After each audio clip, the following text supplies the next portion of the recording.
And 680 News senior business editor Mike Eppel joins us now. Good morning, Mike. Let's start Hello. with, oh, it's not nice of me. Good morning, Mike. Hello. Hi, how are you? I'm good. How are you?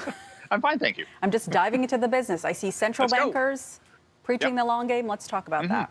Yeah, the top bankers in Canada and the U.S. both making some statements yesterday, FISA, about the state of the economy. And right now, central banks are just letting the economy recover as quickly as possible and staying out of the way from an interest rate policy standpoint.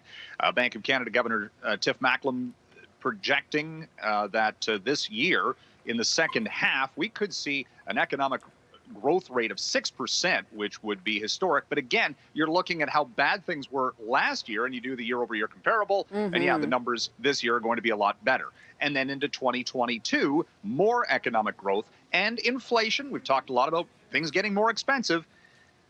Central bankers figure that this is going to calm down, so there's no reason to raise interest rates. That's their leverage against inflation, but they're letting it go. And if you've got a home equity line of credit that's tied to the prime lending rate, there's no change there. 5-year fixed rate mortgages might be edging higher, but variable rates are pretty inexpensive, in and around 1% in some cases. So yeah, the real estate rally will continue on all of this, and they're going to give the economy a long runway to recuperate from the pandemic lows. Okay, step 3. Tomorrow, you have some good news about events, some not good news, and you're about to get into boy band territory here because I see Harry Styles being named. Harry Styles fan, are you? Well, my kids certainly are, and they had tickets. I bought them tickets to the show coming up in late September, which I got notice from Ticketmaster yesterday. Canceled. Harry Styles canceling his Canadian stadium tours at the Scotiabank Arena in Montreal and Vancouver, and still going on in the United States, mind you, still on tour there. So we're getting into this territory of how do you have big events? What are the rules? In his case, you know, he's going to have a fan base in some cases below that 12-year-old threshold for vaccination. So that's another issue, right? But you know, think about all the employees at the Scotiabank Arena still waiting to come back at some point. Jobs are still left in the lurch here. Budweiser Stage, I guess, though, is reopening August 13th with the Arkells. That's an outdoor venue. But then you've got the Royal Winter Fair going virtual again. That's in November, for goodness sakes. Yeah. So we still don't have guidance about things like that. And then, you know, fall fairs, I'm seeing them canceled seemingly by the day. The Sunderland Fall Fair just got canceled. Port Perry done.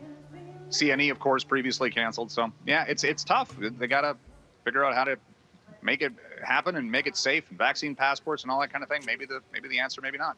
Okay, Netflix getting into video games. What's that all about? Well, look, Netflix is branching out, and they've hired an executive from Facebook and Electronic Arts, the video game company, to offer streaming of video games. And you know, I'm watching my kids and. Over the course of the pandemic last year, I'm going, what are you guys doing? Well, we're on our Xbox and we're playing video games with our friends. So all of this interactivity may be the next growth point for Netflix, which of course is the dominant player in video streaming. So it kind of makes sense. What games, we don't know. Apple has its arcade platform, so there are already templates for this. Netflix share price up by 3% in pre-market action. And then, seeing Apple here, by the way. $2.5 trillion in market value as of this morning, because Apple is trading at $150 a share, record high, continuing to go up. And all of a sudden, excuse me, I have to clear my throat here. Got something stuck in it. It's a lot of money. I'm choking on the values, that's for sure. Look, the tech stocks, Apple, Microsoft, Facebook, Amazon, Alphabet, the FANGs, the so-called FANG stocks, if you go with the acronym, they're at record highs or close to it this morning, FISA. And as long as interest rates are low, that is a big catalyst, again, for the tech sector, which has been a stellar performer for investors this year. Okay. And Apple raised its forecast, too, for iPhone sales by 20%. Jeez. Okay. Mike Eppel. It's the ecosystem. It's the ecosystem. Always with good news for us. Mike Eppel, thank you so much. I try. See ya. The Olympics are making a major adjustment to its medal ceremony to keep athletes and staff safe. We'll tell you what tradition is changing next.